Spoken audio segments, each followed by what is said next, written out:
As we're well aware, the Canadian real estate market is crazy right now, and I don't think it's stopping anytime soon. So, 2020 stats are out in terms of the valuations of the Canadian market, and that's at $6.1 trillion over the past 2 years. I'm sure that number has grown considerably. Extremely competitive space. To be a realtor on either side of the coin, um, but also very lucrative if you can do a good job.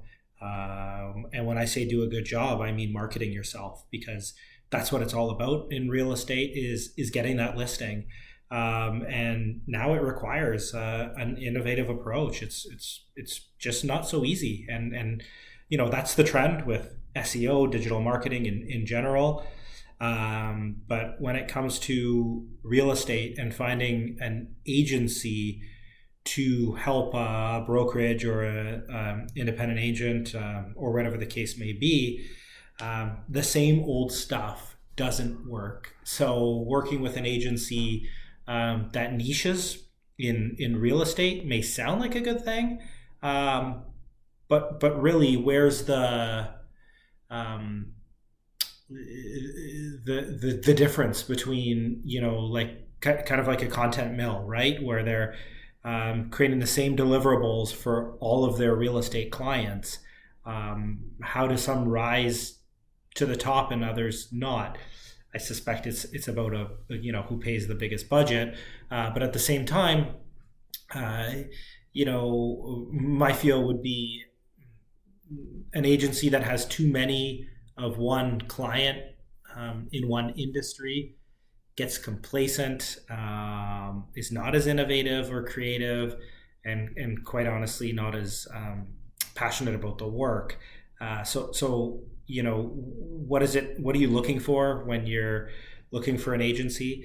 One of the biggest things I think is that they have a really good onboarding process to take you through all the information that they need to get, and that's not as simple as it sounds, because the ultimate goal here is to create a brand that is going to generate awareness, that's going to stick out from a huge pool of other agents, but at the same time be uniquely you. One of our questions in our questionnaire series, and it's an intensive questionnaire, it probably takes about 10 hours. One of the basic questions is who's your target audience, and oftentimes we get the answer, everyone. Well, if you're targeting everyone, you're kind of targeting no one. Really hard for us to target everyone, and really build a message and a voice and the correct tone around everyone. So we need to envision a target in our minds. And why does uniquely you matter when you're working with an agency? Because it's more than digital, your brand. So every touch point should be uniquely you. And that's very hard to fake a persona. So online, you definitely can. But when it comes to a phone call from a lead, or going to meet a potential client in person, there has to be that consistency from the initial touch point on, if it's Instagram or SEO on your website or wherever it is, that branding needs to continue straight through when you look a potential client in the eyes, and the phrases you use and the way you carry yourself. And so that's really hard to be consistent in your brand if it's not actually just you.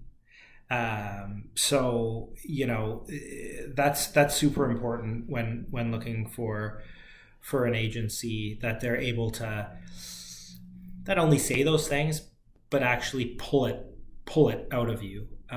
So oftentimes I say, all the answers are right up here. You've got them all. You know your business, you know yourself, you have all that information. It's just a matter of formalizing it and getting it down on paper, and allowing us the opportunity to translate it into a unique story that's going to be the basis and the foundation of that branding journey. So when you're looking for an agency, stay away from cookie cutter, stay away from traditional marketing tactics. That's all overused. It's time to get innovative in your approach. And the blog post we wrote here touches on a lot of that, and I think there's some value there. So take a read and let me know what you think. Cheers.